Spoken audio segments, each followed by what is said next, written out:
সেসবেরও খতিয়ান নিও না কো তুমি, এইটুকু করুণা চাই শুধু আমি।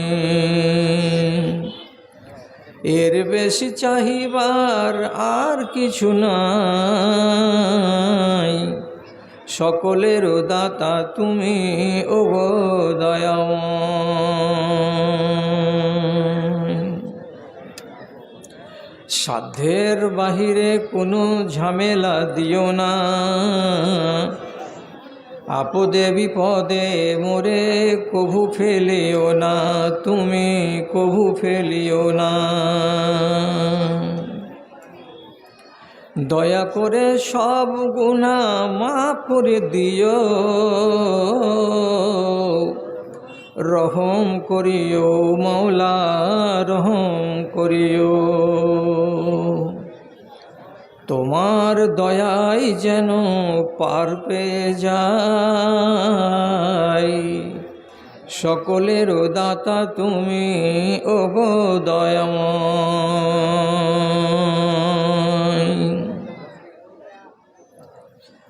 শ্রদ্ধেয় সভাপতি সাহেব, সমবেত এই মজলিসে বিভিন্ন গ্রাম থেকে, বিভিন্ন মহল্লা থেকে, পাড়া থেকে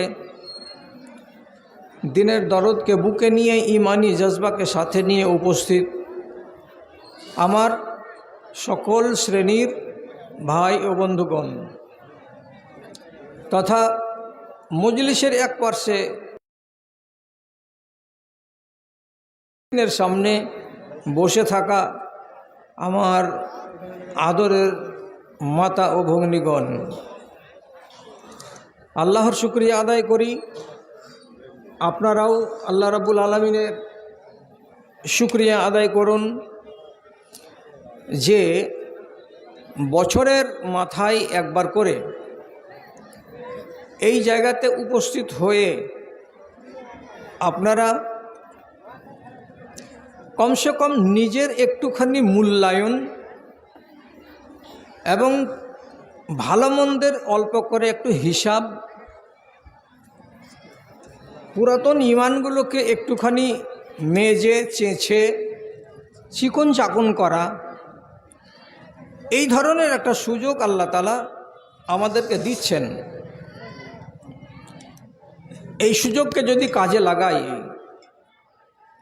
তাহলে তো কোরআন মাজিদে আল্লাহ তাআলা সূরা জুমারের ভেতরে বলেছেন, উলাইকা হুম উলুল আলবাব, যারা বসে বসে কথা শুনে এবং কথাগুলোর মধ্য থেকে যেটা মনোনীত, যেটা তার পছন্দের কথা, সেটাকে সে যদি গ্রহণ করে নিতে পারে, কবুল করে নিতে পারে, তার জীবনে যদি প্রতিফলিত হয়, তাহলে পরে সেই মানুষটাকে রব্বুল আলামিন বললেন কি উলুল আলবাব। এটা হলো জ্ঞানী মানুষ, এটা বুদ্ধিমান মানুষ।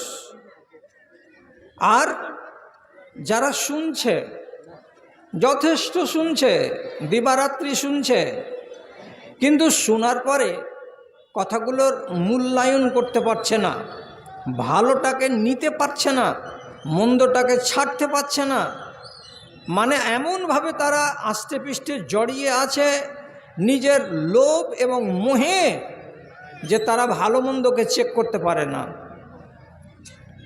তাহলে এই মানুষগুলোর এই শুধু কথাগুলোকে শোনা আর রাত কাটা, সময়টাকে নষ্ট করা ছাড়া অন্য কিছু নয়। তবে যাই হোক, আমরা মুসলমান জাতি, আমাদের ধৈর্য আছে, আমাদের সহ্য আছে। আমরা সপ্তাহান্তে প্রতি জুমার দিন আধা ঘন্টা চুপচাপ বসে বসে কোরআনের কথা শুনতে পারি, হাদিসের কথা শুনতে পারি। আর আজকে তো এটা জালসা, এখানে একটু বেশি সময় দিয়ে একই প্যান্ডেলে আমরা একাধিক বক্তার মুখ থেকে নানান রকমের কথা শোনার আমরা সুযোগ পাব। এই জন্য আমরা সবাই মিলে আল্লাহ রাব্বুল আলামিনের একবার মুহাব্বতের সাথে তার শুকরিয়া আদায় করছি, তার স্তুতিবাদ গাইছি যদি একবার মুখটাকে নাড়াতে পারেন তো খুব ভালো হয়। মোহাব্বতের সাথে একবার বলে নিন আলহামদুলিল্লাহ।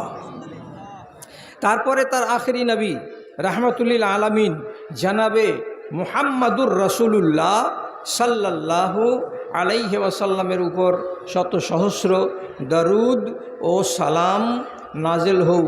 আল্লাহুম্মা সাল্লি আলাই, আল্লাহুম্মা বারিক আলাই। বন্ধুরা একটু খেয়াল করেন আমার দিকে।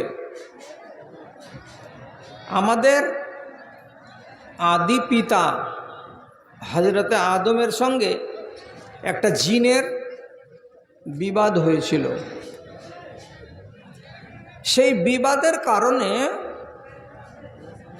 জিন শয়তান সেই দিন থেকে আদমের আউলাদের, আদমের ছেলে মেয়েদের সবারই দুশমন হয়ে আছে।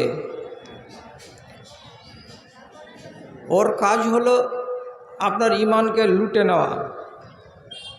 আর ওর নসিবে আল্লাহ রাব্বুল আলামিন নরক লিখে দিয়েছেন।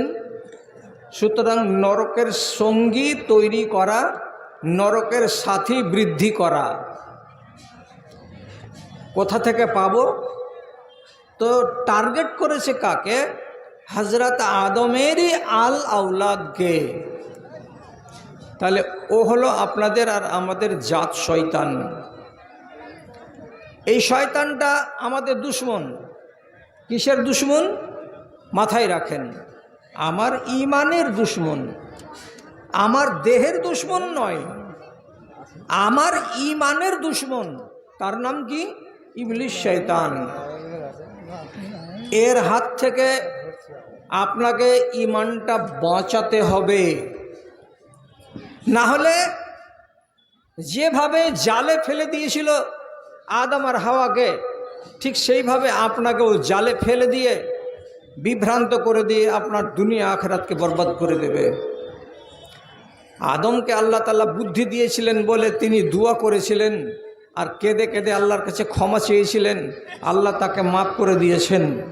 কিন্তু আমাদের ভেতরে কি ওই রকমের তাকওয়া, ওই রকমের পরহেজগারি, ওই রকমের আল্লাহ ভীতি আছে যে আমি আদমের মতো পাপকে সাথে সাথে মাফ করিয়ে নিতে পারবো? সুতরাং আপনি আগে থেকে সাবধান থাকেন। আপনার ঈমানের শত্রু এক নম্বর এই ধরাধামে কে? ইবলিস, শয়তান। ঈমানকে বাঁচাবেন ওর হাত থেকে। আর একটা কথা বলছি, আপনাকে আপনার ঈমান থেকে বঞ্চিত করে দেবে, আপনাকে বরবাদ করে দেবে। 2 নম্বর শত্রুর নাম বলছি, আপনার বাড়িতে যাকে আপনি খাইয়ে দাইয়ে টাকা খরচ করে লালন পালন করে বড় করছেন, যার নাম হলো আউলাদ। সেই আউলাদ হলো আপনার এক বিশাল বড় শত্রু নয়, আপনার ঈমানের। আপনার ঈমানকে খেয়ে নিতে পারে কে? আপনার আউলাদ, বেটা বেটি।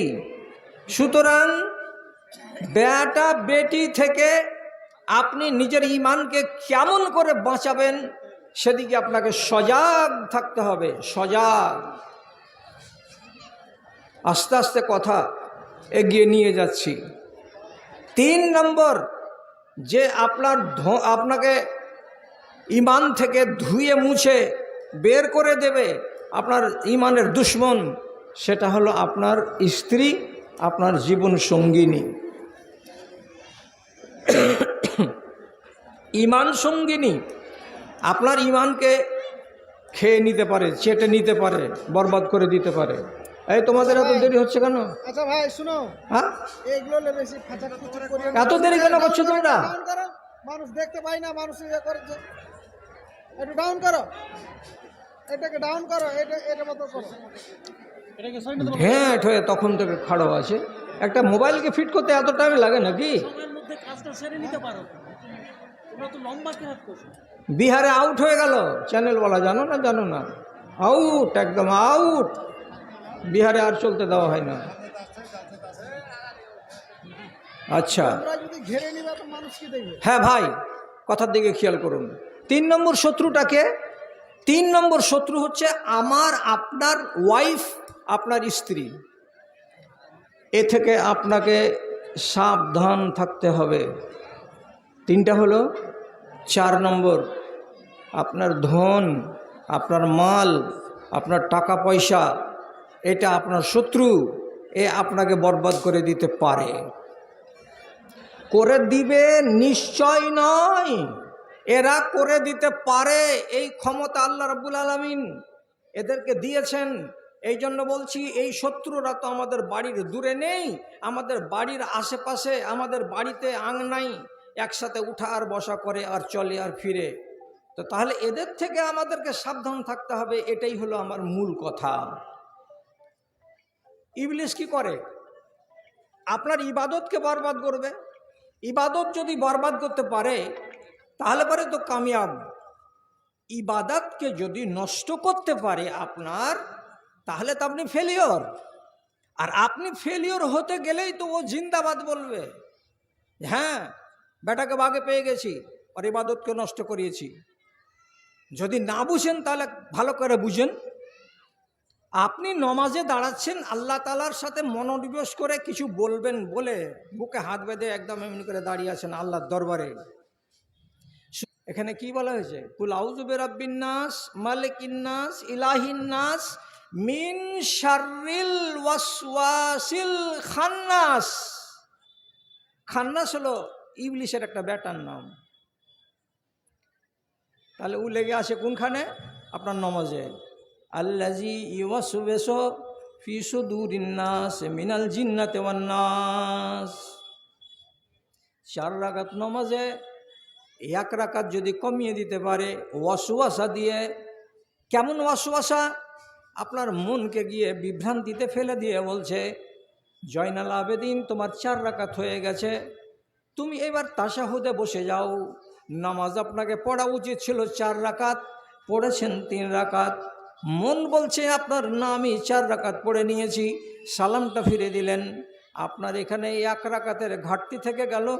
1 রাকাতের আপনি যে ঘাটতি পড়ে গেলেন, এটা 1 আনা নয়, 2 আনা নয়, হাজার হাজার হাজার হাজার নেকি থেকে আপনি বঞ্চিত হয়ে গেলেন। নমাজটা আপনার কিন্তু বাতিল হবে না, হয়ে যাবে। তাহলে কত সহজে লাভ করিয়ে দিল আপনার। তো লাভ বলবো, কত সহজে এই ইবলিস শয়তান আমার সর্বনাশ করে দিল। ও তো চেষ্টা করে বেড়াচ্ছে যে বনি আদমকে কি রকম করে খালে ফেলতে পারি, আর খালে ফেলে দিতে গেলেই ওকে আমি আমার বন্ধু বানিয়ে জাহান্নামে নিয়ে যেতে পারি। শয়তান বসে হাসে জয় হাসি, ওরে আদমের সন্তান, তোদের পিতারা ছিল খোদা ভীরু, তোরা কেন মস্তান রে, তোরা কেন মস্তান। আমি যে তোদের নরকের নেতা, আয় আমার পিছনে আয়। তাগুতের রাজ কায়েম হয়েছে সারাটি দুনিয়ায়, হায় রে হাই। মুমিনের রাজ ইমান নিয়ে বেঁচে থাকাটাই হয়েছে দায়। ইবলিশের কাজ আপনার শুধু অনিষ্ট করা, আপনার শুধু ক্ষতি করা।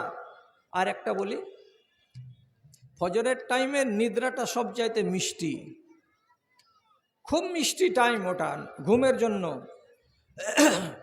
তো সেই টাইমটাতে যখন ঘড়িতে রাত 4:30, মিনার থেকে আজান ভেসে উঠল, হাইয়া আলাল ফালাহ, কানে আওয়াজ গেল, আজানটা শেষ হয়ে গেল। যেমনি শেষ হয়ে গেল উঠতে পারলেন না, আবার আপনার ঘুমটা গাঢ় হয়ে গেল।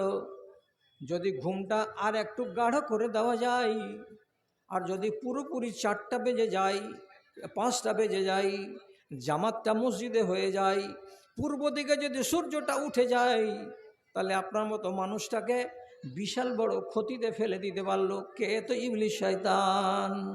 এর জন্য ওর একগুলো আওলাদকে বলা হয়েছে কি, তোমরা যাবে, আর যাওয়ার পরে যে কোনো বাড়িতে সুযোগ সুবিধা পাবে, আজান হওয়ার পরে কোনো ছেলে আর কোনো মেয়ে যদি চেতন না হয়, তাহলে ওদের শিওরে বসে তোমাকে কিছু ছেলেদেরকে ঘুম পাড়ানি গান আছে একগুলো গীত, সেই ঘুম পাড়ানি গান বা গীত মা বোন যদি বাচ্চাদের মাথার কাছে দাঁড়িয়ে দাঁড়িয়ে গায় তাহলে ছেলে নিদ যায়।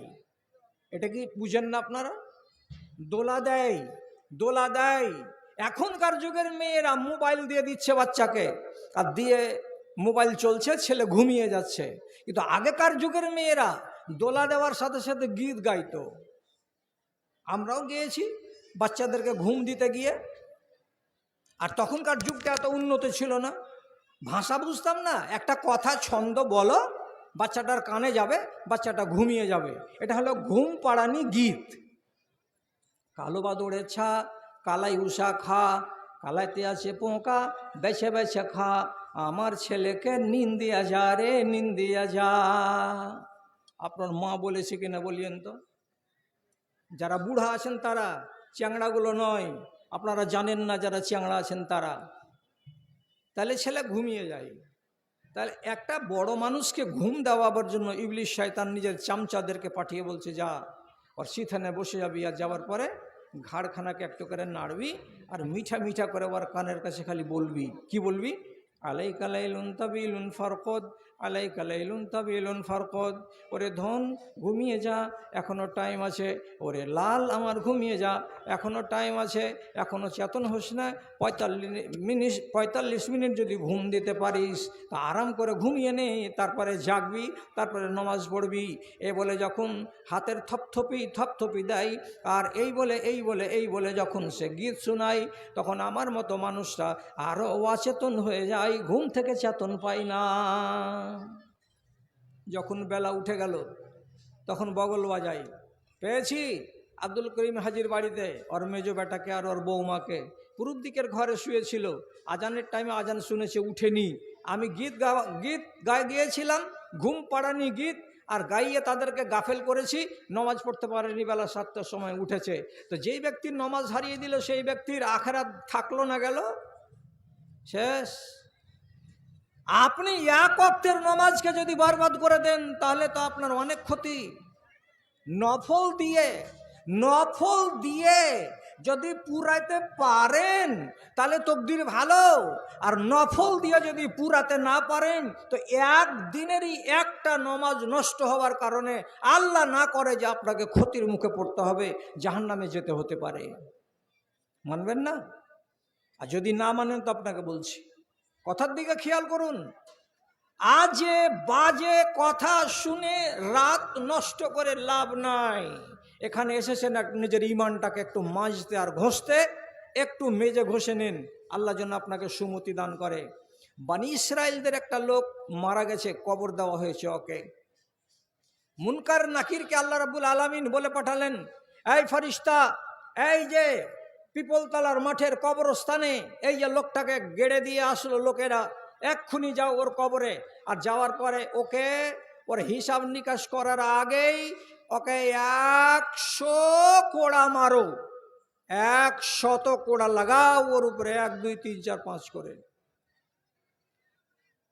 কবরে গিয়ে ওকে চেতন করিয়ে উঠিয়ে বসে তারপরে বলছে, আল্লাহ তাআলা বলেছেন তোমাকে 100 কোড়া মারতে, কাজে আর কোনো রক্ষা নেই, এবার আমরা কোড়া হাতে করলাম, উঠে দাঁড়াও সোজা হয়ে।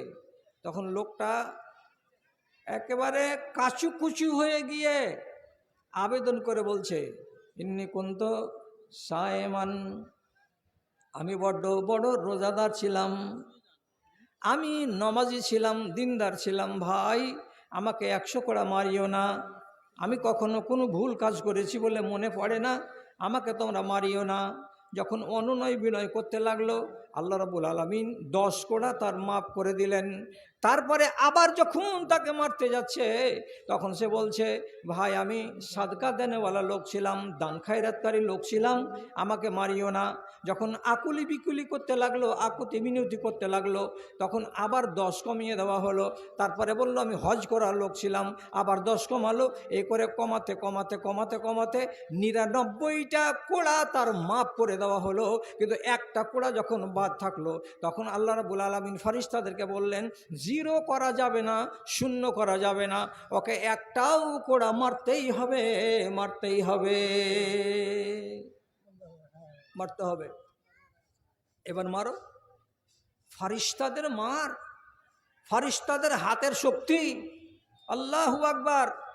একটা কোড়া নিয়ে যখন কবরে ওই লোকটার উপরে মারলো সপাত করে, পুরো কবরের ভেতরে আগুন জ্বলে গেল দাউ দাউ করে। যত কিছু ভিতরে ছিল আর যত পাটাতন ছিল সমস্ত কিছু জ্বলে ছাই হয়ে গেল, খাক হয়ে গেল।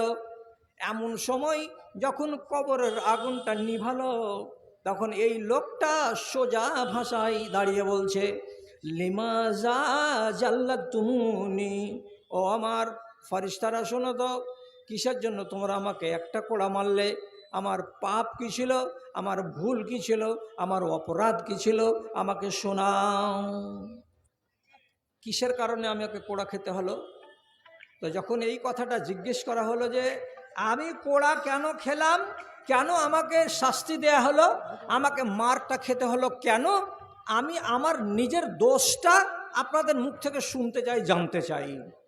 যখন এই কথাটা জিজ্ঞেস করলো, তখন ফারিস্তারা জবাব দিয়ে বলছেন কি, ভালো করে খেয়াল করুন কথার দিকে, ফাইন্নাকা সাল্লাইতা সালাতান বেগাইরে তাহুরিন, ও আল্লাহর বান্দা শুনো, তুমি তোমার জীবনে একটা দিন এক ওয়াক্তের নমাজ পড়েছিলে, কিন্তু সেই নমাজটাতে দোষ ছিল।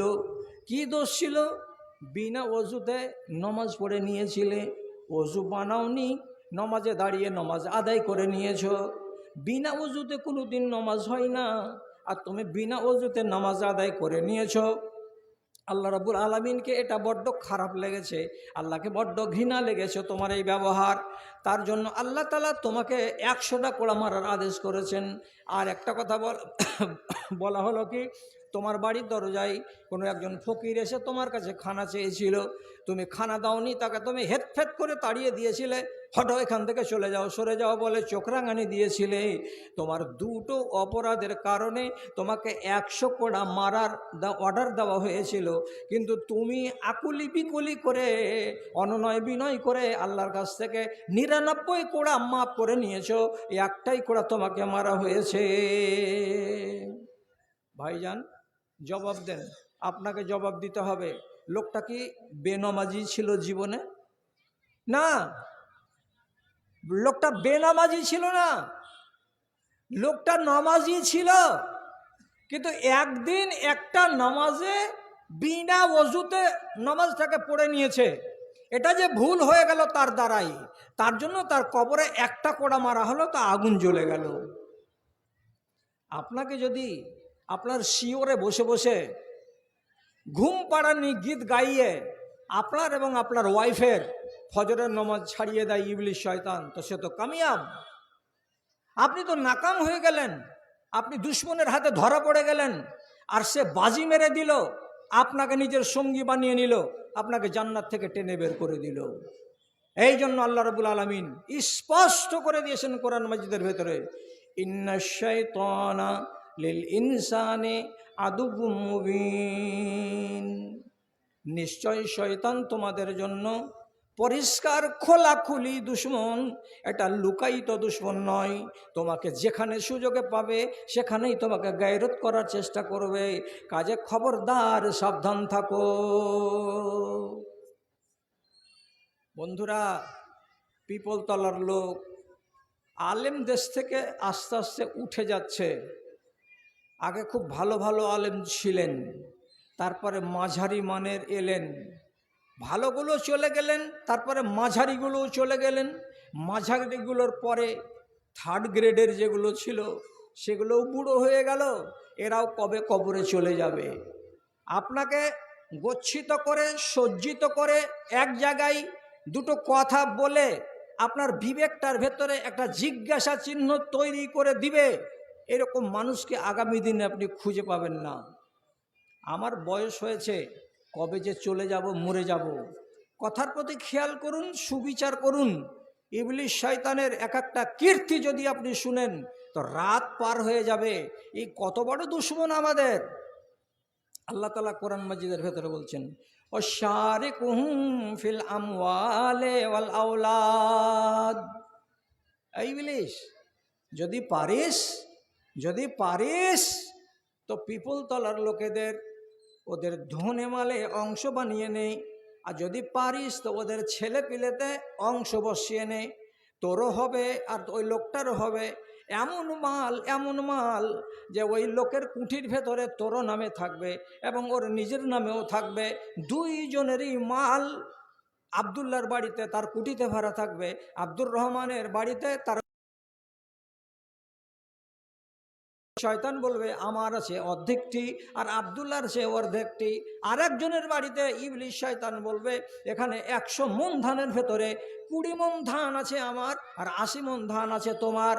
আবার আল্লাহ রাব্বুল আলামিন বলছেন, এই শয়তান তুমি যদি পারো তাহলে বানি আদমের ভেতরে তাদের ছেলে পিলেতেও ভাগ বসাও, ছেলে পিলেতে ভাগ বসাও। খবরদার কড়া কথা বলবেন না, কটু কথা বলবেন না। যে কোনো মায়ের লালকে আমি হুঁশিয়ার করে বলছি, আমি ফালতু কথা বলা মানুষ নই। আমার কথার দিকে আগে কান পাতুন, শুনতে যদি উল্টো লাগে সোজা করে নিন, মসজিদে আমি দাঁড়াবো 15 মিনিট এই ওয়াজ থেকে নেমে। কি বিসমিল্লাহ কথাটা শতকরা 95টা জায়গাতে আপনার জন্য সুন্নাত বানানো হয়েছে। মনে থাকবে কথাটা? জি বলুন যে জি হ্যাঁ থাকবে। বিসমিল্লাহ কথাটা শতকরা 90 জায়গাতে আপনার জন্য সুন্নাত করা হয়েছে। খাওয়ার আগে কি বলতে হবে? বিসমিল্লাহ। তাহলে আপনি বলিয়েন না এই সামনেকার লাল গার কাপড়ওয়ালা ভাই বলবে,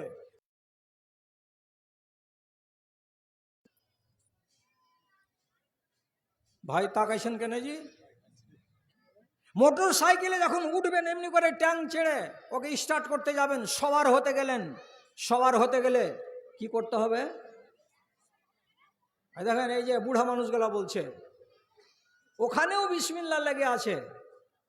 ভাত খেতে বসলেন তো বিসমিল্লাহ, মোটর সাইকেলে চড়তে গেলেন তো বিসমিল্লাহ, যখন বাড়ি থেকে বের হবেন, ডালকোলা যাচ্ছি বেটির বাড়ি 3 দিন পরে ফিরবো, তো বাড়ি থেকে বের হয়ে দরজায় দাঁড়িয়ে যখন মুখ এদিকে করে দুয়াটা পড়বেন ওর গোড়াতেই লেখা আছে বিসমিল্লাহ। বিসমিল্লাহ যেন তেন জিনিস নয়। আমি বিসমিল্লাহর ওয়াজ আজকে করছি না, শুধু একটা কথা বলছি, আমাকে মাপ দেন, আমি ছেলে মানুষ নই, বুড়ো মানুষ। যে কোনো মুসলমানকে তাকে বলা হয়েছে যখন সে নিজের হালাল স্ত্রীর কাছে গমন করবে তখন তাকে গমন করার পূর্বে দোয়া পড়ে নিতে হবে, যেটা সহবাসের দোয়া। সেই সহবাসের দোয়াটাকে পড়ে নিয়ে তারপরে আপনাকে শুভ কাজে যোগ দিতে হবে। এর ফলে যদি বাচ্চা পেটে ধরে, বাচ্চা জন্ম পায়, তাহলে সেই বাচ্চার জন্মের ইতিহাসে ইবলিশের কোনো ভূমিকা নাই। কেন? দুয়ার শেষখানে কি লেখা আছে? ওয়াজান্নিবি শাইতানা মা রাযাকতানা। হে আল্লাহ, তুমি আমাদের দুজন স্বামী স্ত্রীকে ইবলিশের চক্রান্ত থেকে বাঁচাও এবং ইবলিশকে যা আমাদের দান করছো, রিজিক দিচ্ছ, তার মানে আওলাদ, বেটা কিংবা বেটি, এখান থেকে তার ভাগটাকে কেটে দাও, এখানে যেন তার কোনো অংশীদারি না থাকে। এটা করে যদি মানুষ যায় তাহলে পারে ওই বাচ্চার উপরে ইবলিশ শয়তানের কোনো রকমের অংশীদারি থাকে না। কোনো মানুষ যদি এই জিনিসটাকে বাদ দিয়ে দেয়, সহবাসে লিপ্ত হয়, আর তার ফলে যদি তার স্ত্রীর ঔরসে একটা বাচ্চা ভূমিষ্ঠ হয়, জন্মলাভ করে, তাহলে সেইখানে আপনার যদি 80 ভাগ অংশ থাকে তো 20 ভাগ অংশ ইবলিশ শয়তানের থাকে। কেন? আপনি দোয়া পড়েননি, যার কারণে সে কাজে যোগ দিয়েছিল। অতএব এই কাজে যোগ দেওয়ার কারণে আপনি মালিক হলেন 80%-এর, আর 20%-এর মালিক হলো কে? তো ইবলিশ শয়তান। ওই ছেলেটা বড় হয়ে পাকা ইমানদার হবে না, ওই ছেলেটা বড় হয়ে আচ্ছা খাসা দিনদার হবে না, ওই ছেলেটা বড় হয়ে শয়তানি কাজগুলো করে বেড়াবে, ওকে খারাপ লাগবে না। ওই ছেলেটা ব্যভিচারে মত্ত হয়ে যাবে, মদখড়িতে মেতে যাবে, আর অন্যান্য দুশ্চরিত্রের কাজে লেগে যাবে, কিন্তু ওকে খারাপ লাগবে না। কেন লাগবে না? এটা হলো ইবলিশ শয়তানের চরিত্র। এটা ভাগ পেয়েছে কার কাছ থেকে? তো তার বাবার কাছ থেকে। ভাই আর একটা তর্জমা শুনেন, তা কি আল্লাহ আপনাদেরকে শিখতে দেয়, আর শিখার পরে কিছুটা এখান থেকে আপনাকে অর্জন করারও তৌফিক দেয়। কি ঋতুর অবস্থায় স্ত্রীর কাছে গমন করা হারাম, ঋতুকালীন নিজের বিবির কাছে গমন করা একেবারে হারাম হারাম হারাম। কোনো মানুষ যদি ঋতুকালীন নিজের স্ত্রীর সঙ্গে মেলামেশা করে নাই, তাহলে আল্লাহ রাব্বুল আলামিন তার জন্য কাফফারা লিখে রেখেছেন, জরিমানা লিখে রেখেছেন। জরিমানা যদি না দেয় তাহলে সে লোকটা গুনাহগার হয়েই থেকে যাবে। আর ক্ষতিটা কি হবে তার? যদি যদি যদি ধরে নেন ওই ঋতুর অবস্থাতেই মিলামিশা করার ফলে এবার যদি তার পেটে বাচ্চা চলে আসে, তো আপনি হারাম অবস্থায় নারীর সঙ্গে মিলিত হয়েছেন। আর হারাম অবস্থায় মিলিত হওয়ার কারণে পেটে বাচ্চা চলে এসেছে, এই বাচ্চাটা জিন্দগির মতো তাতে ইবলিশ শয়তানের ইজারাদারি কায়েম হয়ে গেছে, ভাগ বসে গেছে। আমি আমার বাচ্চাটাকে 100 ভাগের ভেতরে 95 ভাগ আমার বাচ্চা বলতে পারবো না, 100 ভাগ আমি বলতে পারবো না। কেন বলতে পারবো না? আমি ভুল করেছি গোড়াতে, যার কারণে আল্লাহ রাব্বুল আলামিন পরিষ্কার বলেছেন, শারিকুহুম বিল আমওয়ালি ওয়াল আওলাদ। খবরদার, এই কাজে কোনো মানুষকে জড়িত হতে হবে না। কেন? সে আমাকে বরবাদ করার জন্যই আমার দুশ্মন। দুশ্মন কোনোদিন ভালো করে না, দুশ্মন কোনোদিন আমার উপকার করে না। হলো? এইবার ভুট্টা মারলেন 100 কুইন্টাল। একটা মাদ্রাসাওয়ালা এসছে চেক নিয়ে, হাই সাহেব আমরা মিটনা মাদ্রাসা থেকে এসছি। তো হাজি বলছে, আচ্ছা গলিতে ভালো একটা দানা দেখতে পাচ্ছ ভুট্টা আছে? বলছে না, দেখতে পাই না। ছাড়ছে, বস্তাবন্দি হচ্ছে, ওখানে পাইকারে কিনে নিল, মাঠ থেকেই চলে গেল ভুট্টা। কেন? যে আমাদের দেশের লোক ভুট্টার 5টা কেজিও বাড়িতে উঠাই না। আপনি বলেন জাকাত কুণ্ঠে থেকে দিব? মৌলভী সাহেব ওসর কুণ্ঠে থেকে দিব? নাই তো ভুট্টা। আরে বাবা নাই কেন বলছো? ভুট্টাটা বিক্রি করে দিয়েছো, তোমার হিসেবটা আছে কিনা? 50 কুইন্টাল ছিল কি 100 কুইন্টাল ছিল, এই হিসাবটা যদি থেকে থাকে তো তাহলে তোমাকে ওসর লাগবে না। প্রতি 20 কুইন্টালে 1 কুইন্টাল, এটা হলো আল্লাহর ভাগ। তাহলে 100 যদি কুইন্টাল আপনার হয়ে থাকে, তাহলে ওসর কতটি বের হবে ভাইজান? কতটি বের হবে? 5 কুইন্টাল। 5 কুইন্টাল বের হবে আপনার ওসর। যখন 5 কুইন্টাল ওসরের কথা আপনার মগজে উঠবে, তখন আপনার বগলে চুলকানি লেগে যাবে। কে এগুলা তোরা কেউ অঙ্ক শিখালছে রে? শালা হুঁচলার মতন কথা। আদমন দিয়ে দে কুঠিটাতে গলিতে আসে, অতি তো সারা বছর ফকিরের নিয়ে ওড় নাই।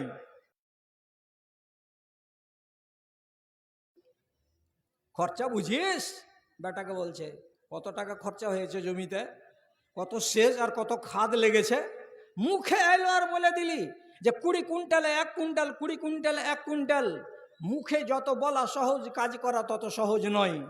আপনাকে আপনার পেছন দিকে, আপনার মাথায়, আপনার মগজে কে ফুঁ দিচ্ছে এটা ভালো করে দেখেন। ফুঁ দেওয়ার একটি মাত্র যে দায়িত্ব নিয়ে রেখেছে আপনাকে বিভ্রান্তির পথে পরিচালিত করে আপনার আখেরাতকে বরবাদ করে জাহান্নামের সাথী বানানোর ঠিকাদারি যার কাছে আছে, তার নাম ইবলিশ শয়তান। সেই আপনাকে ফুঁ দিচ্ছে। না, 5 কুইন্টাল কখনো দেওয়া যায়? তাহলে আপনারা কথা বলছেন না। বাংলাদেশের লোক কথা বলার জন্য মুখিয়ে থাকছে, একবারে মুখিয়ে আছে। কখন বলবে মৌলভী সাহেব? তো বলবে হ্যাঁ জি। আরে একটু সাড়া দেন। এই যে জমিনে ভুট্টা আপনি মেরে নিলেন, ধান আপনি মেরে নিলেন, বেটাকে বলছেন ঠেলা আছে বেটা, জমি করতে ঘাম ছুটে গেছে, জমি আমার। বারবার আপনি বলছেন জমি আমার, জমি আমার। আল্লাহর কসম খেয়ে বলছি জমি আপনার নয়। তাহলে কার? তোমার না? তা আমি কেন চাষ করছি? আল্লাহ তাআলা বলছেন মালিক যেটা আসল সেটা হলাম আমি। আমি তোমাকে অস্থায়ী মালিক বানিয়েছি, কিছুদিনের জন্য মালিক বানিয়েছি, তোমাকে চিরদিনের জন্য আমি মালিক বানাই নাই। কয়দিনের জন্য আল্লাহ? কয়দিনের জন্য? 60 সালের রেকর্ডটাকে কি বলে? এলআর। 60 সালের আরএস, এ 60 সালের রেকর্ডটা হলো আরএস রেকর্ডে শ্রীপুর গ্রামের ডাক্তার জাকারিয়া আমার শ্বশুরের নামে 24 থেকে 25 বিঘা জমি। আর আমার শ্বশুর মরার পরে শাশুড়ি বেঁচে আছে, তারপরে যদি দেখছি তো 1 কাঠাও আমার শ্বশুরের নামে নাই। কোথায় গেল? 5টা বেটি 5 জায়গাতে আছে, আর 4টা বেটা গ্রামে আছে। সব জমি 4 বেটার খতিয়ানে গিয়ে ঢুকে গেছে। জমিটা কি জাকারিয়া ডাক্তারের? ও যদি বলে যে আমার, তো তোমার জমি এই খতিয়ান থেকে কেটে তোমার বেটার নামে খতিয়ানে ঢুকে গেল। তোমাকে যদি আল্লাহ এরকম করে যে 10 বছর পরে তোমাকে আবার জিন্দা করে দিয়ে পাঠিয়ে বললে, আরে রেল লাইনের উপরের জমি গেলে আসে না, বেঁচে দিয়েছিস? বেঁচে দিয়েছি বাজান। তো জুতা খাড়ো করে বলছে, জমি তুই তৈরি করেছিলি না আমি করেছিলাম রে হারামখোর? আর বলার হিম্মত আছে? ওর হিম্মত নাই। কেন নাই? যে তোমাকে মালিক বানানো হয়েছিল সীমিত সময়ের জন্য। তোমার মালিকানা শেষ, এইবার মালিক আমরা। এবার আমরা করতেই এরাও যখন চলে যাবে, তখন ওই খতিয়ানটা কেটে গিয়ে ওদের বাচ্চার নামে হয়ে যাবে। তাহলে আপনি বলুন, জমি আপনার নয়, আপনাকে কিছুদিনের জন্য মালিক বানানো হয়েছে। আল্লাহু আকবার। ধুলিয়ান বাজার থেকে দক্ষিণ দিকে একটু চলে যান, এই বছরে 11টা গ্রাম কেটে গঙ্গাতে পড়ে গেছে। পানি ছাদের নামবে তাই নিয়ে 2 পড়োশিতে লাঠি হাতে করে দাঁড়িয়ে আছে। তোর পানি যদি খালি এদিকে আসে সে তোকে কোপাবো, আর বলছে তোর পানি যদি আমার দিক দিয়ে যায় তো তোকে কোপাবো। কত জমির মায়া! এই বছর 11টা গ্রাম কেটে গঙ্গাতে চলে গেল। মেয়ে ছেলে পেলে এমনি করে বুকে বুকে মারছে আর করছে, আল্লাহ জি সব চলে গেল, আল্লাহ জি সব চলে গেল। তোমার যে বাড়ি ছিল কোথায় তোমার বাড়ি? তোমার যে জমি ছিল কোথায় তোমার জমি? যদি তোমার হয় তো গঙ্গার বুকে চলে গেল, তুমি আটকাতে কেন পারলে না? তাহলে আসল মালিকটাকে আল্লাহ রাব্বুল আলামিন বলছে, ইন্নাল আরজা লিল্লাহি ইয়ারসুহা মাইয়াশাউ মিন ইবাদি।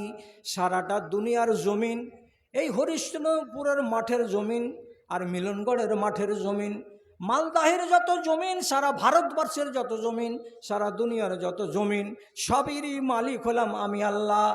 আমার যাকে মন চাই আমি তাকে জমি দান করি, আর আমার যাকে মন চাই না।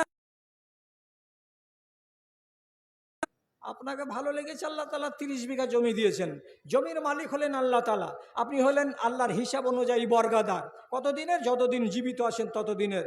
তাহলে আপনি, এই দেশে নিয়ম করা আছে যে জমিটা কোনো একটা লোক যদি করে, তাহলে আমরা ওটাকে আমাদের ভাষা কি বলি? মুনকুত করা। মুনকুত মানে কি? যদি জয়া ধানের টাইম হয় তো 4 কুইন্টাল নিব, আর যদি আমন ধানের সময় হয় তাহলে 3 কুইন্টাল নিব, কেন? যে জমিটা আমার। তাহলে আপনি একটা লোককে জমিটা করতে দিয়েছেন বলে লোকটা 4 ভাগের 3 ভাগ নিয়ে নিল, আর আপনি 1 ভাগ নিলেন। যেহেতু জমিটা আপনার, তো আল্লাহ রব্বুল আলামিনের এইটা জমি। এই জমির ফসলে যদি আল্লাহ তাআলা বলেন, তোদের দেশের অঙ্ক নয়, আমার অঙ্কটা শুন, আমি তোর কাছে 3 ভাগের ভাগ নিব না, 4 ভাগের ভাগ নিব না, 20 কুইন্টালে 1 কুইন্টাল দিস, তার মানে 20 ভাগের ভাগ থাকলো তোর সাথে। আল্লাহ তাআলা কত বড় মেহেরবানি করেছেন। এই 1 কুইন্টাল ধান বা 1 কুইন্টাল ভুট্টা দিতে আপনার মর্গে টান পড়ছে। হ্যাঁ, এত দেওয়া যায়? যদি না দেন তাহলে আল্লাহ রাব্বুল আলামিন বলছেন, বান্দারে তোমার ঘরের কুঠিতে যদি 25 কুইন্টাল বা 30 কুইন্টাল ধান থাকে, তো ওই ধানের ভেতরে তোমারও ধান আছে, আর তোমার জানের দুশ্মন ইবলিশ শয়তানেরও ধান ভাগে ভরা আছে। ভাগে যদি ব্যবসা করো ইবলিশের সাথে, চট্টি উদাম হয়ে যাবে। ভাগে যদি নিয়ে নাও ইবলিশ শয়তানকে, তোমার ঈমান বরবাদ হয়ে যাবে। কেমন ঈমান বরবাদ হবে? আল্লাহ তাআলা বলে দিয়েছেন, হারাম মালকে যদি হালাল মালের সঙ্গে মিশিয়ে দাও তাহলে সম্পূর্ণ মালটা হারাম হয়ে যাবে। আর হারাম মালকে যদি সেবন করো তাহলে তুমি গুনাহগার হবে, তোমার জীবনে দোয়া কবুল হবে না, তোমার জীবনে নামাজ কবুল হবে না। কেন? যে তোমার মালটা স্বচ্ছ নয়। আর এই রকম করে যদি জীবন কাটাও রে। তাহলে ইবলিস শয়তান বগল বাজাবে আর বলবে, ওরে আমার বান্দারে, ওরে আমার বন্ধুরে, তোমার মতো লোকটাকেই সাথে করে নিয়ে আল্লাহর জাহান্নামে আমি যাব। মাল ছেড়ে দেন হাত থেকে, মাল ছেড়ে দিতে হবে। ইন তুতিউল্লাহ ওয়া রাসূলাহু, যদি আল্লাহর এবং আল্লাহর রাসূলের ইতাআত করেন তাহলে এখানে ঈমান পাওয়া যাবে, আর তাহলে আপনি কল্যাণ পাবেন। আর যদি আল্লাহ এবং আল্লাহর রাসূলের ইতাআত করতে না পারেন তাহলে আপনার মতো অনেক লোকের নাম আছে, আব্দুল্লাহ আর আব্দুল সালাম আর জিয়াউর রহমান আর মুজিবুর রহমান, যারা জাহান্নামের লকড়ি, জাহান্নামের ইন্ধন, এগুলো দেখে লাভ নাই। তাহলে 1 নম্বর শত্রু আমাদের, সে কে? ইবলিস শয়তান। এর হাত থেকে আপনাকে নিজের ঈমানটাকে সব সময় বাঁচাবার চেষ্টা করতে হবে। তারপরে চলুন, মনে আছে না ভুলে গেছেন? মনে আছে না হাওয়া হয়ে উড়ে গেছে? আমি কি বলেছিলাম আপনাকে? যে আপনার ঈমানের শত্রু হলো 2 নম্বর, তার নাম কি? আওলাদ। আওলাদ মানে বেটা আর বেটি। বেটা বেটি হচ্ছে আপনার, এরাকে আরবিতে বলা হয় আওলাদ। এরা হলো আপনার জানের শত্রু, আপনার ঈমানের শত্রু। সবাই কি? সব? সব নয়, সব নয়।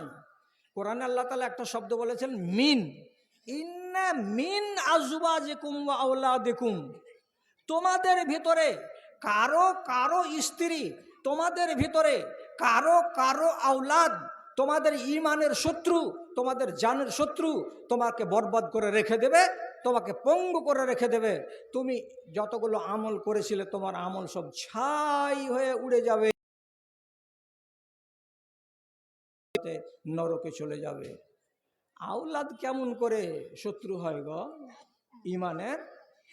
হ্যাঁ, সামাল দিতে পারবেন? যদি বলেন হ্যাঁ সামাল দিতে পারবো, তাহলে ভালো করে শুনেন। নূহ নবীর 4 বেটা, তার ভেতরে একটা বেটার নাম মনে থাকবে? কাল সকালবেলায় চায়ের দোকানে গিয়ে বলতে পারবেন। একটা বেটার নাম বলছি, তার নাম কেনান। কেনান, বেটাটার নাম হলো কেনান। এই বেটাটা নবী নূহকে মানেনি, ওকে আল্লাহ নবী বলেও মানেনি, ওর কথা জীবনে শুনেনি। আসমানের মালিক আছেন আল্লাহ তাআলা, এ কথাটাও বিশ্বাস করেনি। জীবনের নূহ নবীর কথা অনুযায়ী আল্লাহ রাব্বুল আলামিনের নামে একটা সেজদাও দেয়নি। এত বাঁকড়া, এত হ্যাঁকড়া, এত বেওয়াফা আর এত সাংঘাতিক আওলাদ এটা। কিন্তু বাপের তো জানে মায়া আছে, বাপের জানে তো মমতা আছে, কিছুই হোক এটা আমার বেটা। এবার শুনেন, আল্লাহ রাব্বুল আলামিন বললেন ফাসনাইল ফুলকা বিআয়ুনিনা, আমার চোখের সামনে একটা নৌকা বানাও। কেন নৌকা বানাও? তুমি 950 বছর ধরে এদেরকে ডাকলে হেদায়েতের পথে, এরা কেউ শুনলো না, এরা কেউ শুনলো না। তুমি তখন আমার কাছে দোয়া করেছিলে, বদদুয়া, কি বলে? এই আল্লাহ, এদের একটা বংশ যেন কেউ বেঁচে না থাকে, একটাও যেন কেউ দুনিয়াতে না জীবিত থাকে, সবকে সাবার করে দাও, সবকে গায়রত করে দাও, সবকে ধুলিসাৎ করে দাও। তোমার দোয়া কবুল করেছি, সবকে মেরে শেষ করে দেব। ষাঁড়ও যাবে আর ষাঁড়ের পোকাও যাবে, মরবে সবাই। কিন্তু তোমার যে আরও 3টা বেটা আছে, তোমার যে আরও 20-30টা লোক আছে সঙ্গী, যেই কটা লোক তোমাকে মেনেছে, ওরা যে ডুবে মরে যাবে তখন কি হবে? আর দুনিয়াটাকে যদি এইভাবে বন্যা দিয়ে পয়মাল করে দেওয়া যায়, তাহলে আগামী দিনে গরু কোথায় পাবো, ছাগল কোথায় পাবো, ভেড়া কোথায় পাবো, কুকুর কোথায় পাবো, বিড়াল কোথায় পাবো? আল্লাহ রাব্বুল আলামিন বললেন তোমার নৌকাতে প্রত্যেকটা জীবের জোড়া জোড়া জোড়া জোড়া জোড়া জোড়া করে উঠিয়ে নাও, আর নেওয়ার পরে যে মানুষটি ঈমান এনেছে সেই মানুষটিকে নাও। আমি এক্ষুনি তোমার এই মাটিতে বন্যা নাজিল করব। তোমার এই মাটিতে এমনই বন্যা নাজিল হবে যে সারা জগতে, সারা জীবনে, দুনিয়াতে এত বড় বন্যা কোনো মানুষ কখনো আর দেখে নাই। কি হলো? কোরআন বলছে ওয়াফারাত তান্নুর, আপনার আহলিয়া, আপনার স্ত্রী চুলহা জ্বালেছে, কাঠি মারছে, মেরে আগুন জ্বালিয়েছে, রুটি পাকাবে। তো রুটি পাকাতে পাকাতে হঠাৎ ও আওয়াজ দিয়ে বলছে, রহিমের আব্বাজি আর রুটি হবে না। কেন রে? বলছে চুলহা দিয়া পানি বের হচ্ছে, যেমন উবে পানি উঠে না, ও রং না।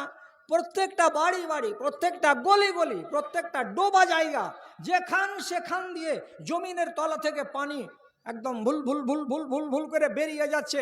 আর উপর থেকে ঝড় আর বৃষ্টি, এত পানি হলো, এত পানি হলো যে যদি এইরকম পানিগুলো আল্লাহ তাআলা 6 ঘন্টা থেকে 8 ঘন্টা দেন, তো তাহলে পিপল তারার এলাকায় একটা জায়গা উঁচু থাকবে? একটা জায়গা উঁচু পাওয়া যাবে না। এবছর উত্তরাখণ্ডে 6 ঘন্টা বৃষ্টি হলো, তো 6 ঘন্টা বৃষ্টি হয়ে পাহাড়ের আল আর কিয়ার, উপর আর নিচ, এদিক আর ওদিক থেকে এত পানি নামলো যে 129খানা বিল্ডিং, যেগুলো কিনারাতে ছিল 5 তলা আর 4 তলা আর 3 তলা, 129খানা বিল্ডিং 1 ঘন্টার ভিতরে চলে গেল রসাতলে। আর প্রায় 2500 ট্যাক্সি কোথায় যে বহে চলে গেল, আর ট্রাক আর বাস। আর কেউ মোবাইল দেখেছে এবং ওদের ফেসবুকে নেট আছে, ওরা সবাই দেখেছে। কত বড় আল্লাহ তাআলা বন্যা দিলেন। যখন বন্যাতে এমনি এমনি করে সাঁতার দিচ্ছে কে? বেটা কেনান। তখন নবীজি যে বলছেন, নৌকা চালাতে চালাতে বেটার কাছে গিয়ে, বেটা নৌকাতে চলে আই, বাঁচবি না রে বাপ, বাঁচবি না, নৌকাতে চলে আই।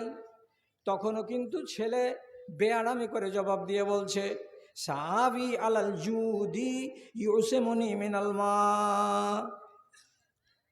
কিসের জন্য ডাকছো তোমার আল্লাহর নৌকাতে? আমি তোমার আল্লাহকে মানি না, তোমার নৌকাতে আমি চড়বো না। আমার সামনে জুদি পাহাড়, এখান থেকে হাফ কিলোমিটার যদি সাঁতার দিয়ে যাই, তাহলে আমি জুদি পাহাড়ে চড়ে নিব। আর জুদি পাহাড়ে যদি চড়ে যাই, তাহলে পরে আর আমাকে কেউ মারতে পারবে না। নবী নূহ বলছেন, বেটারে এটা হলো আযাব, আজ আযাব থেকে কেউ রেহাই পাবে না। যদি পাহাড়কেও যদি আল্লাহ রাব্বুল আলামিন ঢেকে দিতে ইচ্ছা করেন, তো পানি দিয়ে ঢেকে দেবেন, তোমরা রেহাই পাবে না। আমি বারবার করে বলছি, বেটা নৌকায় চলে আয়, নৌকায় চলে আয়। অথচ শয়তান বেটা নৌকায় উঠছে না। তো বাপের জানে দয়া আছে, ও মনে মনে বলছেন, শালা বদমাস ছেলেটা কথা শুনে না, ও সাঁতার দিচ্ছে, ওই অবস্থাতেই পিছন দিক থেকে খপ করে ওর গেঞ্জিটাকে ধরবো, আর ধরে উপর দিকে উঠিয়ে নৌকা আসে ফাটছে। তখন থামতে না পেরে আল্লাহ তাআলাকে বলে পাঠাচ্ছে কি, আল্লাহুম্মা হাজা আলী, এ আল্লাহ এটা আমার পরিবার, এটা আমার ছেলে, আমার চোখের সামনে ডুবে যাবে। আমার চোখের সামনে আমার বেটা, এত জোয়ান ছেলে যদি ডুবে যায়, আর বাপ যদি দেখতে থাকে, তো কত কষ্ট লাগে। ভাইজানেরা,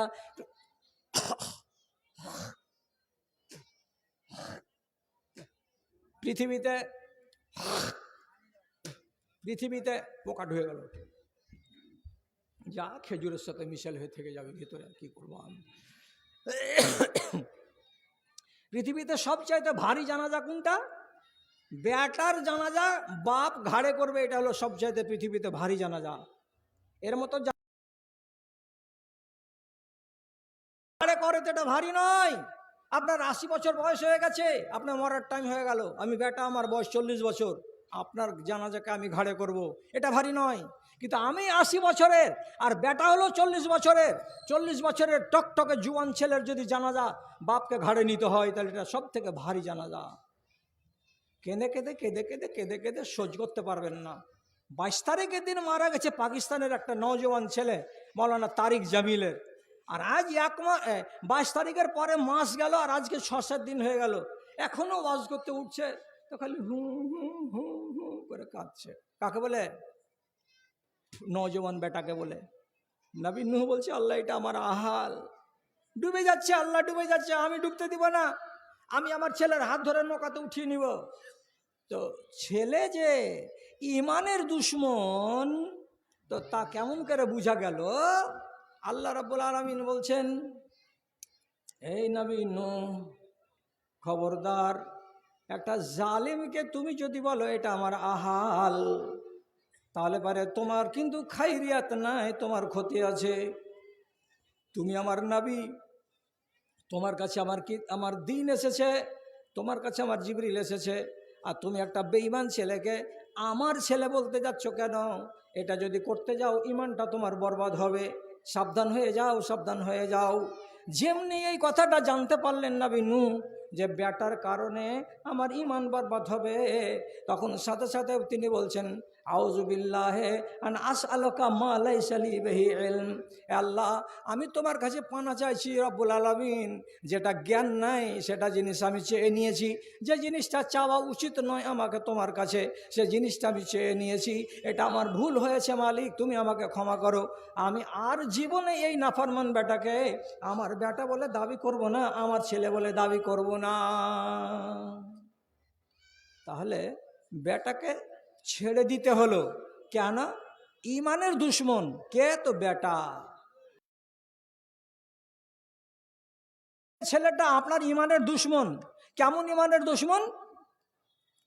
আপনি বলছেন, হারে মজবুর, নমাজ কেন পড়িস না তোরা রে? আমি মরবো যেদিন, সেদিন তোকে জানাজাতে থাকতে দিবে রে? তো ছেলে কি জবাব দিছে? ও তো তোকে ভদর ভদর করতে কে পাইট করেছে? তোর কাম হলো মরবার, তুই মরে যা। কে আমাকে দিবে না আর কে আমাকে দিবে ওইটা আমি দেখে নিব। আমি নামাজ পড়ি নাহি না পড়ি, তুই কি আমার কবরে যাবি নাকি? না তোর কবরে আমি যাব? ছেলে এমন করে বাপকে শাসানি দিচ্ছে, ছেলের কিছু খাটে না। যদি বাপ বলছে, বাজান বেটারে ধানগুলো 20 কুইন্টাল বেচে দে, এখন দাম উঠেছে 2200 টাকা করে কুইন্টাল, তো ছেলে না হয় ফর্মাবারদারির সাথে বলবে যে আব্বা কিছুটা দিন দেরি করেন, 2400 হয়ে যাবে, তাহলে লাভ হবে আমাদের। তো বাপ বেটাতে একটা মশওয়ারা করা দরকার। তা না করে বেটা বাপকে বলছে, তুই কি বুঝিস? তুই কতখানি পড়েছিস? তুই বাজারের কি বুঝিস? তুই ধানটি বেচবে খালি ফডর ফডর করছে, খালি ফডর ফডর করছে। লক করে থাক, চালা করবি না, কখন ধান বেচতে হবে আমি দেখবো, আর কত রেটে বেচতে হবে আমাকে দেখতে হবে। তুই কেন দেখলে ভদর ভদর করতে আসছিস? বাপ একবারে মজলুম হয়ে কাচু কুচু হয়ে বসে থাকছে। দেখে মনে লাগছে আমি মালিক নই, আমার মালিক হলো বেটাটাই। ওর হুকুম চলবে, আমার হুকুম চলবে না। যদি বাড়িতে এই রকম বেটা থাকে তাহলে আপনি জেনে নেবেন আপনার ভালো কোনো কাজে আপনার বেটা আপনার সাহায্য করবে না, সহযোগিতা করবে না। এটা আপনার ঈমানের জন্য হলো দুশ্মন। এই ছেলেকে যত তাড়াতাড়ি পারেন একে আলাদা করেন, এর হিসাব কিতাবে একদম ছন্ন ছাড়া করে দেন। এর সাথে আপনি নিজেকে রাখেন না জড়িয়ে। আর একদিন ঈমান বেচে দেবে, আর একদিন ঈমান বেচে দেবে। আমি নাম বলছি না, মহানন্দা ব্রিজের দক্ষিণ দিকে এমন এক গ্রাম, আজ 30 বছর আগেকার কথা। শুধু বৌমাকে শ্বশুর বলেছিল, হারে বাবা বাইরে যাচ্ছ তো মাথাতে একটা ওড়নি কাপড় গালা দিয়ে কেন যাও না? তোমার হাত আর তোমার কোখা কেন দেখা যাচ্ছে? এগুলো কিন্তু আমাদের পরিবারে নাই। বেটা যখন রাত 8টার সময় বাড়ি এলো, এই বউ ডাকনি নিজের স্বামীকে এই কথাটি বলতে গেল তো চোখের পানি ঝরিয়া কি করছে, তোমার বাপ আজ আমাকে